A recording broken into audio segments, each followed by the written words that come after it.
What's going on, Dodgers Nation? D-Mac here. We're here for another episode of the Dodgers Nation Roundtable, and today I'm joined by Mr. Clint Pasillas at RealFRG. Go follow him. Mr. Brooks Smith, you can follow him at BrookMe3. And then we are joined by one of my closest friends. I met him like 10 minutes ago, Mr. Jeff Snyder, one of the authorities on Dodger baseball, one of the foremost experts on all things with your boys in blue. Sny Dog, thanks for joining us today, man. Absolutely. It's been a great 10 minutes so far, and I'm looking forward to at least 10 more. We really hit it off, guys. We're like this, man. BFFs. BFFs, man. Like Puig, Ryu, it's something like that. But, guys, welcome to another episode of Dodgers Nation Roundtable. Today we got a jam-packed show. We're talking cardiac Kimbrel. Also, should LA shake up their lineup? We're going to dive into that. But first, we have to talk about the trade for Trayce Thompson. Thompson is tracing his steps back to LA. The Dodgers, of course, they made the move yesterday, trading cash considerations for Trayce Thompson. And first, I want to ask you, Jeff, what are fair expectations for Trayce Thompson? We understand that he's dealt with injuries in the past. He's been raking at the AAA level, an OPS of 1,086 with 17 dingers. But what are fair expectations that Dodgers fans should have for Klay Thompson's bro?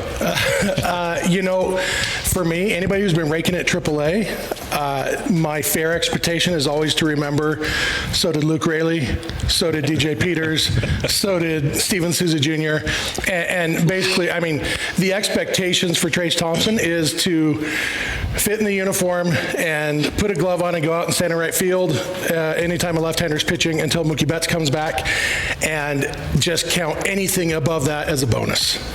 Yeah, and then you talked about it on your Twitter yesterday that you're excited about having him back. What are you so excited about when it comes to Trayce Thompson being back on the Dodgers? Yes, Brooke, what are you so excited about? Listen, guys, I think you know by now I have a weird obsession with like fringy athletic type of players. I mean, you can count Tim LeCastro into that. I still have a Tim LeCastro sticker on my laptop. Doesn't make any sense. I just reminded me of it. I forgot it was there. Yeah, I mean, it's been like 3 years. Tim Elo's my first love. Everybody knows that.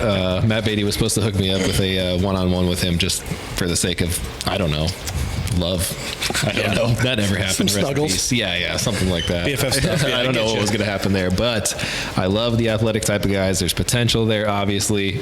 I think I predicted a Trayce Thompson home run when I was at a game one time, and ever since then I've just been obsessed with the guy. And he was one of those dudes where I was like, this guy has the potential. He has a high ceiling. He never actually had a high ceiling, and I accept that. But when you're talking about what he could bring to the table, good fill-in option. I mean, obviously Mookie Betts is a superstar. You lost a superstar. No one is ever going to meet that potential. No one's ever going to meet your expectations. No one's going to do what you want them to do. And AAA is an entirely different ballgame. Like he said, so many guys just mash at AAA and then come up and are like completely lost at the plate, because big leagues are big leagues for the reason that they are. So I don't expect a lot out of them, but I'm excited to watch him play still.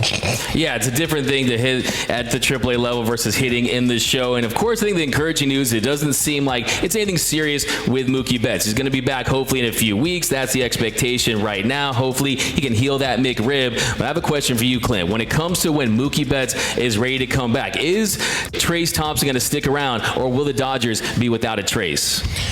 I think when they went out and got this dude, I think the idea is that he's going to be that fourth outfielder for a semi-foreseeable stretch. He's going to fill that role they really wanted Pilar to do, and then he decided to just, shatter immediately. I can see him. I mean, he's probably going to be the first option to get cut, but I would not be terribly surprised to see him, if he has any semblance, if he's throwing up like an 84 weighted runs created plus, that's good enough to stick as a fourth outfielder, especially if he's getting some, he's still a fast dude. He's handsome, throw him out there in LA outfield. Yeah, he's going to have some power. Yeah. I think he could survive for a little bit longer. Not through the trade deadline, though. That's for damn sure. It could be a great story. 13 dingers for the Dodgers in 2016. He was hot during that month of May, and I'm hoping that this is the year that Trayce Thompson becomes Trayce Thompson, not Klay Thompson's brother. It'd be a great story, but hey, hopefully. And Michael Thompson's son. And Michael Thompson's son. Can't forget about that. And fake Klay, maybe at some point too, right? But moving right along, we're going to talk about Craig Kimbrel, the most maligned Dodger at the moment. Lots of Dodger fans, they are up in arms about Craig Craig Kimbrel. And look, it's been painful to watch him pitch, and not just because it looks like he's stuck in a pillory. It's the fact that he's allergic to clean innings right now. He's just not getting it done. He's allowed a run in 8 of his last 13 appearances. And for you, Mr. Jeff Snyder, you're a guy that you hold up the sky when the sky is falling for Dodger fans. You're very optimistic. And if you look at his BABIP right now, it's the second highest among relievers. If you look at his FIP versus ERA, a big disparity there. Give Dodger fans something to be encouraged about when it comes to Craig Kimbrel. The thing to be encouraged about is his stuff is still good. There's no reason why he's this bad. And I think what Craig Kimbrel needs is for the offense to help him out. Give him a couple three-run saves. Give him a couple, not even a save situation because they're up by 5-run, where he can come in. If he can get like 5 or 6 of those in a row, it's kind of, where, okay, I gave up a couple of hits this time, but we still won the game, so people don't want to kill me. Yeah. Kind of give him that runway because... Yeah, he needs a mental reset, it feels like. Yeah, and the best version of this Dodgers bullpen has a dominant Craig Kimbrel in the back. That's why they keep giving him the chances, because in October, if Kimbrel's dominant, then that means you got Hudson and Trinan and Gratterall and Dustin May and everybody leading up to him, and it just makes the October bullpen more dominant. So it's totally worth it to give him every chance you can because the stuff is still good. The potential is still there, and I think he's going to get there. It's just, I don't know if it's going to be today against the Reds or if it's going to be 3 weeks from now, but I think he's going to get there because there's no reason that he's this bad. Yeah, I think that you made some great points right there. When you look at his stuff, that's what he does. That's why he's on this show. We're happy to have this legend here, the Sny Dog. But yeah, I mean, like you said, the stuff is still there. The velo is still trending in the right direction. You're still seeing him punch guys out. It's really getting the feel for that curveball and just kind of getting the head in counts. But when you look at it, just one blown save on the season, and Dodger fans, they're ready to trade him for a bag of chips and a Gatorade, right? I got Dodger fans on my post-game show saying they're going to send their anger management bills to the Dodgers because of Craig Kimbrel. And yes, Craig Kimbrel has been Craig Crumble at times, but like you said, it's very encouraging, a 232 FIP, a 412 BABIP. But Brooke, I want to go to you because I know you're a big fan of A.J. Pollock, right? And I know that this team could use a right-handed bat, an outfielder at the moment. If you could go back and not make this trade, A.J. Pollock for Craig Kimbrel, would you reverse history? What would you do, Brooke? No, I mean, that's the funny thing. AJ Pollock has 1 hit against the Dodgers, and all Dodgers fans are like, what a terrible trade. Yeah. What an awful, no good, terrible trade. I'm going to give one of the best closers of our generation, and which Craig Kimbrel is, considering everything that he's put together, the resume that he's put together. Incredible closer, incredible Hall of reliever. Fame candidate right now. Absolutely. So when you're talking about something like that versus, no disrespect to AJ Pollock. I love AJ Pollock. I think he's a great dude. I think that his family's awesome. I think that he put together a pretty good resume in LA. He did it on a really, really good contract for the Dodgers, like a phenomenal contract for the Dodgers, everything that he did. There's no way you go back in time and take that away, especially knowing the condition of our bullpen right now. I mean, I don't know how you can make an argument against that, because right now it's like Kimbrel's your elite reliever, and then beyond that you're like a bunch of guys that have just happened got thrown together. We weren't expecting a lot of guys to have this big of a role at this point in the season. We weren't expecting a lot of guys to step up in the way that they always, somehow just find a way to do every single year. But you're missing a Blake Trinan. You're not expecting a Dustin May back till later in the year. You're not expecting a Danny Duffy till later in the season. I mean, there's just so many arms missing out of that bullpen right now. I don't know how you look at it and you're like, who would really help this team? The 200 hitting AJ Pollock or whatever he's at right now. Yeah. That's what we need. It would be nice to have Pollock right at this moment with Mookie hurt. For the next week and a half, it would be nice to have Pollock. Yeah. But not nearly enough to... On a Trace Thompson contract, by the way. Exactly, exactly. I mean, I think it just comes at a time when Poyo's going loco right now. The month of June at 157 WRC plus, he's definitely heating up. But Craig Kimbrel, there's still time for him to turn it around. I still think that I think still at the end of the day, it's not going to be considered a bust of a trade. But I have to ask you this, Clint. At the end of the day, when it's all said and done, will the Craig Kimbrel trade be considered a bad trade, a good trade, or a great trade by the Dodgers? I think it's going to be something that nobody's going to care about in a couple years because they're two dudes on expiring contracts. You needed a reliever at the time. You didn't have the money to go out and re-sign Kenley Jansen, and he's laughing laughing at us now, by the way, apparently. But we'll say no. It's a non-factor of a trade. Okay, so how about you? A bad, good, or a great trade by the Dodgers at the end of the day, Brooke? Fine. I think it's a great trade. A great In my trade. opinion, it's a great trade because it fills the need for the Dodgers that we really need, cuts an area that we didn't need at all, and we did not need A.J. Pollock. We still do not need A.J. Yeah. Pollock. Ask It would me be nice again to in have October. him right now. Okay, how about you? That's what I was going to say. Still premature. If the 2022 World Series video ends with Craig Kimbrel doing the Julio impression and striking out the dude to end the World Series and going from this to this, then great trade. Then great trade. As it is right now, good trade, solid trade, maybe nothing burger. And that's what I've been saying on the post-game show. It's going to be a moot point because Dustin May is going to get those final 3 outs for the Dodgers, closing it out in Game 7 against the Yankees. He's going to start that game, and then he's going to close that game. He's going to take Baller. Can I make one more point, Doug? Absolutely. One of the things that we were talking about on Locked On Dodgers, my other podcast, check it out. The Dodgers don't have that built-in loyalty to Kimbrel that they had to Kenley. If Kimbrel is not right in October, he will not pitch. Right. They're not going to put him in there because they feel like they have to, or they're worried about his feelings or anything. Whoever closes out the winning game in the World Series, it's going to be who deserves to be there on the mound. Whereas in the past, there was Kenley's feelings to worry about, and we're not going to have to worry about that with Kimbrel. That's a fantastic point. I think you're 100% on the money with that one. You don't have those same ties. But at the end of the day, these Dodger fans, they love to get on the closer. I've had people just roast him in the comments when he has a bad game, but still, like you said, the stuff is there. There's a lot of encouraging numbers that point to the fact that he is going to turn around. But yeah, you're right. I mean, you're not going to have Doc trying to massage his ego like he did with Kenley for so many years. I don't think Dave can take those questions again, and I don't think we could deal with answering those questions again in the offseason of you guys didn't win a World Series and you did this, or you so many poor decisions or whatever. What Dave did in 2020, he did the F your feelings, we're going to go out here and win, kind of regress in 2021. I think that's a big time learning curve, and agree. Yeah, and then final point, just look at what he did in 20, with the Red Sox. I mean, he was demoted there too. So he's had situations in the past where they moved him off. World Series, huh? That would be nice.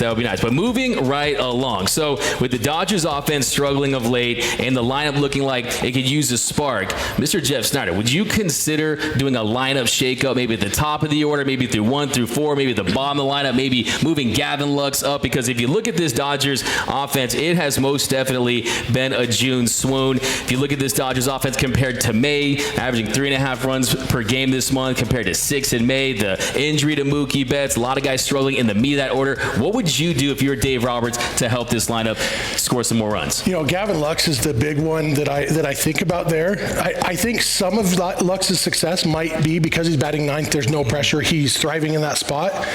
But Gavin Lux, especially how he's performing right now, has everything you would want in a leadoff hitter. And with Mookie Betts out for the next couple weeks, I know they have Trey Turner, who's bad leadoff a lot. It seems to me, and this is anecdotal, I haven't looked at the numbers, but it seems like in the few games that Turner's been the leadoff hitter, his first at bat of the game hasn't been very good. Like a couple 3-pitch strikeouts, I think. And so I don't know that Trey is a leadoff hitter anymore. I think he might thrive more with the guys on base in the 3-hole. And so maybe, let's see what Lux does there. Get him setting the table for Freeman and Turner. Get Will Smith back in the cleanup spot. And then, then that 9 spot's open, which means, hey, Justin Turner, welcome home. When it comes to Gavin Lux and moving up this order, because a lot of Dodger fans, in the past, are calling him Gavin Bust, Gavin sucks. I think a lot of these Dodger fans want to get that flux capacitor going, get in the DeLorean, and take back a lot of their takes when it comes to Gavin Lux. As you saw, improvement in chase rate, the strikeout rate. If you look at him in June, he leads the Dodgers in batting average, on base percentage, slugging percentage, WOBA, WRC plus, F4. Do you think that at this point, you say that a lot of his success might be coming because he's batting at the bottom of the order, but we consider he's their most consistent hitter along with Trey Turner over the last month. It might be a nice spark, and I think he is ready to take over the top of the lineup. But Clint, would you make that move if you were Doc? I do agree with the idea of that. Look, there's not that much stress in the 9-hole, and that probably helped him to get to where he's at. But you look at, he's improved throughout the year. Each month is a little better. Right now, the dude is primed to go on a run, take over at the top of the lineup. And I don't think there is a yes or no, right answer, wrong answer to this. I just think, why not? It can't hurt you. And guess what? Mookie's going to be back. Now you're also test driving right now. Can this guy get it done in the leadoff spot? Okay, well, he can. Cool. Mookie, you're going back. Sorry, Gavin, you're going back to 9. But now we know. No one is half the battle. Exactly, man. Like I say, he's the present and he's the future. And when you consider, too, we're talking about A.J. Pollock. Trading away A.J. Pollock, that gives you more incentive to have Gavin Lux and get some more reps for Lux. So I'm going to ask everyone here, starting with you, what would be your ideal 1 through 4 at the moment? Give me your ideal 1 through 4 at the top of that Dodgers lineup right now. With Mookie gone, for me, it's pretty obviously Lux, Freeman, Trey, Will Smith. I love it. Brooke? See, I'm a little different in that because I think that a lot of Gavin's game is mental, and I don't like the fact that people want to move him out of that 9 spot because we've seen what can happen with him when you try to give him too much runway on something and gets a little too in his head on things. I like him in that 9 spot. I like the fact that he can turn over the batting order like that. We haven't had somebody like that in a long time. It's been a black hole in the last 2 spots in the lineup for a while now.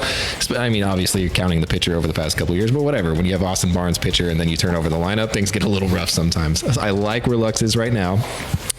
You're not going to like this. None of you are going to like this. I already know this, and that's okay. I like Trey Turner batting in the leadoff spot. I like Max Muncy in the 2-hole. I like Max Muncy if he can't hit and he can't hit for power and he can't do anything, at least use the fact that he can get on base and can walk to your advantage. Also add in the fact that if Trey's on base, changes up the shift for him a little bit. Maybe he can start to beat the shift every once in a while, get back into his groove. That might do something. Never, ever bat Max Muncy cleanup for the rest of the season. Please. It's happening today. I don't understand it at all. Will Smith needs to be your cleanup hitter. You put Freddie in the 3-hole, whatever. Changes it up a little bit. I know the dude wants to bat in the 2-hole, but what's 2-hole Muntz versus has had 3-hole? a lot of success in that 2-hole in his career, too, if I'm not mistaken. At least his Dodger career. The dude is going to walk. He's going to take his walks when he can get them. He's honestly, it's hurt him, I think, this season because he's like, I would prefer to walk right now because I can't hit, so let's just walk. Yeah, I mean, but But it's better even than what's with happening. the walks, Muncy's on base percentage is like the walks have him up to about league average. Right. you Right. know? The walks have pushed him to league average. So that's how bad he's hitting right now. And the 2-hole But if is you're so going to have much that more. dude in the 4-hole, But not 2 hitting. is so much more important than 4.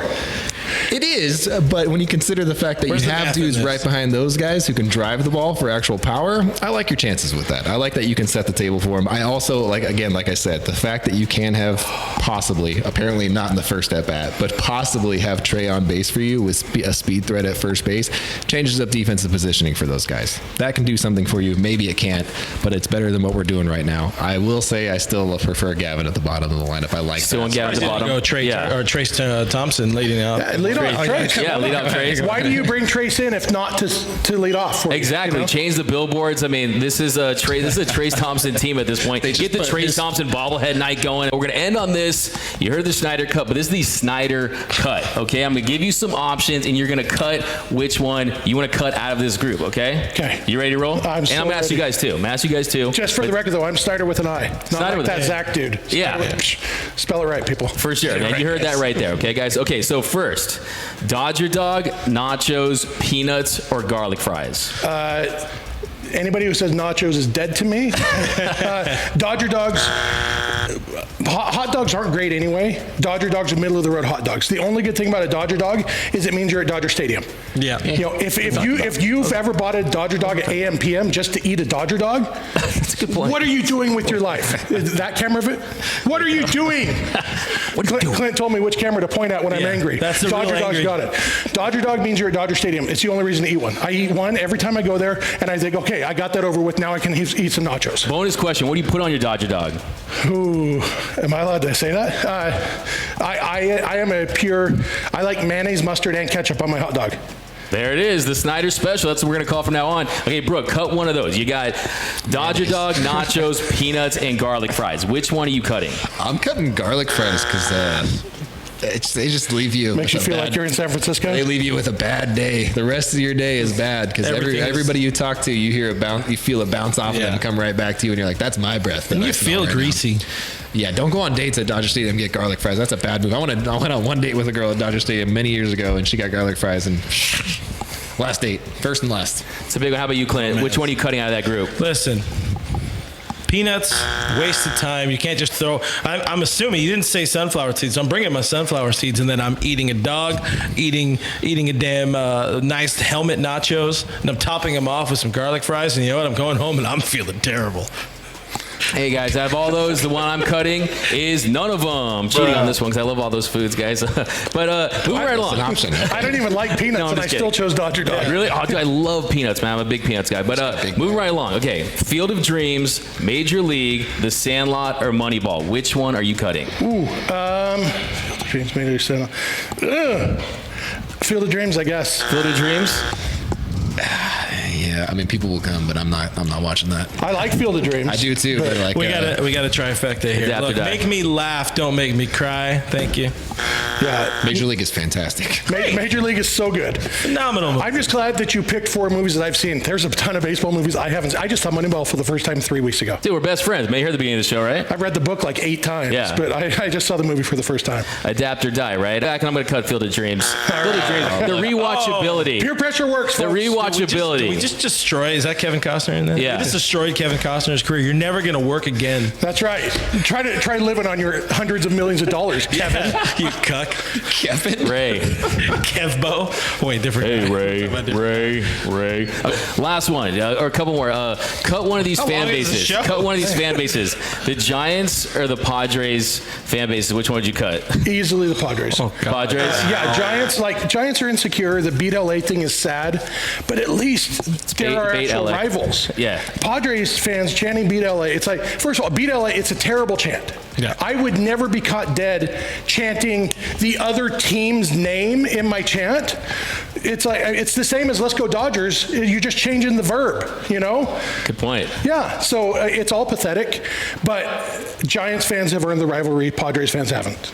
I like it. Brooke, which one would you cut? This was made just for me.